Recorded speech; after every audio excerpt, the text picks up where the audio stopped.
पौराणिक कथा है एक, जिसके अंदर से पाप मतलब ये कहा गया है कि ये पाप का रिजल्ट है। स्त्रियां पाप ढो रही है इसलिए उन्हें शारीरिक यातना मिलती है। तुम उसके लिए ये क्लिप देखो और पहले मैं तुम्हें एक कहानी सुना रही हूँ। भगवत पुराण के अनुसार क्या कथा है, ये बहुत ही प्रभावशाली कथा है कि इंद्रदेव जो थे उन्हें ब्रह्म हत्या का पाप चढ़ गया था, अर्थात अपने गुरु की हत्या का पाप। जिस पाप को कम करने के लिए उन्होंने अपने पाप को 4 हिस्सों में बांट दिया। वृक्ष, जल, पृथ्वी, स्त्री।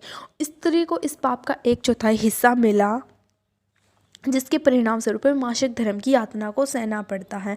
और मानसिकता क्या हो गई लोगों की इसके विपलक्ष में, इस धारण में मासिक धर्म को केवल एक प्रकृति प्रक्रिया की बजाय ब्रह्म हत्या की पाप के निशानी बना दिया गया, जिससे यह अशुद्ध और वर्जित माना जाता है। अर्थात कुछ जगहों पे लड़कियों का जाना वर्जित माना जाता है, कुछ पवित्र स्थानों पर जाना स्त्रियों का वर्जित माना जाता है, किसी पवित्र ग्रंथ, वेद, गीता, भगवद गीता जैसी किताबों को छूना वर्जित माना जाता है। अब बात करते हैं कुछ समुदाय की, जैसे कुछ प्राचीन संस्कृति जैसे कि माया या कुछ स्वदेशी अमेरिकन जनजातियाँ जैसे चेकरी मासिक धर्म के रक्त को महान शक्ति का स्रोत मानती थी। उनकी मानसिकता थी कि जो जीवन चक्र है या प्रजनन क्षमता का प्रतीक है, जो मासिक धर्म का रक्त है वो जीवन चक्र या प्रजनन शक्ति का प्रतीक है।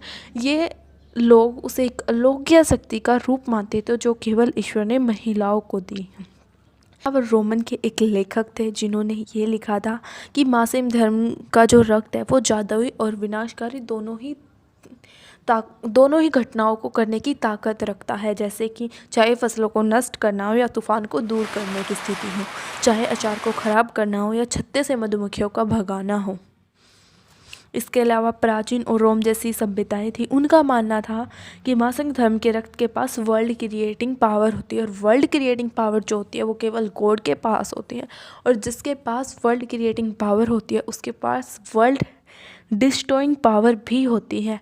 और इन दो अलग अलग बातों ने एक साथ जोड़कर उनके अंदर भय को उत्पन्न कर दिया, जिस भय के कारण उन्होंने समाज में स्त्रियों को नियंत्रण करने के लिए नियम बनाने शुरू कर दिए, और बहुत सारी चीज़ों से वर्जित कर दिया गया और बहुत सारे नियम कायदों से संसार की बहुत सारी चीज़ों से उन्हें दूर कर दिया गया, ताकि वह वर्ल्ड डिस्ट्रॉइंग पावर से बच सके। अपनी मृत्यु का जो उन्हें डर सताने लगा, उसी डर से उन्होंने ऐसे असामान्य नियम बनाने शुरू कर दिए।